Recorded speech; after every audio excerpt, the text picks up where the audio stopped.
Okay, this is our next equation. 9x squared minus 12x plus 4 equals 0. Now let me bring it down here. Okay. Back from, just kind of back from our factoring, hopefully a number of you recognize that this is already a perfect square trinomial. In other words, it factors. This factors as 3x minus 2 and 3x minus 2 again. You know, if you use the chin and grin method, the negative 6x and the negative 6x give you the negative 12x in the middle. So, we're cool. Okay, bottom line, that's factoring. No point in using the quadratic formula. Now, normally I set up two cases equal to 0. Well, here that would be silly because there's only one factor. So my next step is to set 3x minus 2 equal to 0, which means 3x is equal to a positive 2. And when I divide by 3, x is equal to 2/3. So my solution set here only has one answer. So, whenever I have a quadratic equation, I'm usually expecting two answers, but don't be fooled, sometimes there's only one. Whenever it factors as a perfect square, as a perfect square trinomial, then you're only going to get one answer. That's a guarantee. Okay? All right. So factoring there, not the quadratic formula. Now, the next problem, the next equation, we have 3 halves x squared minus x minus 4/3 is 0.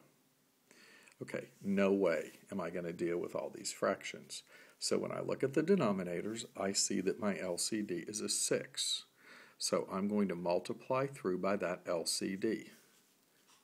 Bam, bam, bam, and bam. And bam means multiply. Okay, here the 2 goes into the 6 3 times. 3 times 3, so I'm left with 9k squared. In the middle I have a minus 6k. Here, this goes into the 6 twice, leaving me with a negative 8. And 0 times 6 is 0. Now, the honest truth is, this equation does factor, okay? But I was doing this in my class the other day, and I asked my students how many of it got to factor. And I think I had like 39 people in the room, and one person recognized that it factored and the others wanted to use the formula. So I'm going to use the quadratic formula for you. Even though I see how it factors, the majority of people in the class didn't. So let's use the formula. It's not a big deal. A is 9, B is negative 6, and C is negative 8. Okay, A is always the leading term, the leading coefficient, rather. B is the coefficient of the middle term, and C is the constant. K equals, let's not write X because we're looking for K here. K equals opposite of B plus or minus the square root of B squared minus 4AC. Okay? All divided by 2 times A. So when I simplify this, I have, this is a positive 6, this is an 18, this is a plus or minus, this is a square root.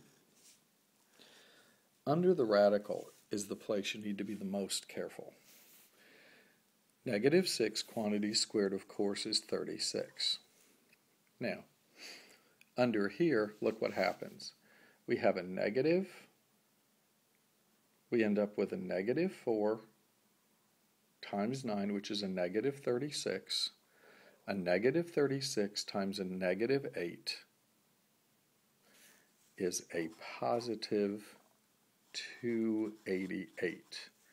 Notice how we got the positive. Negative times negative is a positive. Okay? So now we have 6 plus or minus the square root of 36 plus 288 is 324. And this is all over 18. Now, using your calculator, you'll find out that 324 is a perfect square, meaning the square root of it turns out to be 18. So we get 6 plus or minus the square root of 324 is 18 all over 18. Okay? Now I'm going to turn my paper over. Okay, 6 plus or minus 18 all over 18. Okay, we're going to split this into two answers. The reason I'm not done is because these terms are like, so we can do a lot more work here. We get 6 plus 18 over 18, right? Read it through with a plus. And then we get 6 minus 18 over 18. 6 plus 18 is 24. 24 over 18 becomes, let's see, that's going to reduce to 4/3. And over here, 6 minus 18 is negative 12. Negative 12 over 18 reduces to negative 2/3. So our two answers are a positive 4/3 and a negative 2/3. Now again, factoring would have been easier, but if you don't see how it factors, the beauty to the quadratic formula is it enabled us to immediately start working and eventually to get answers.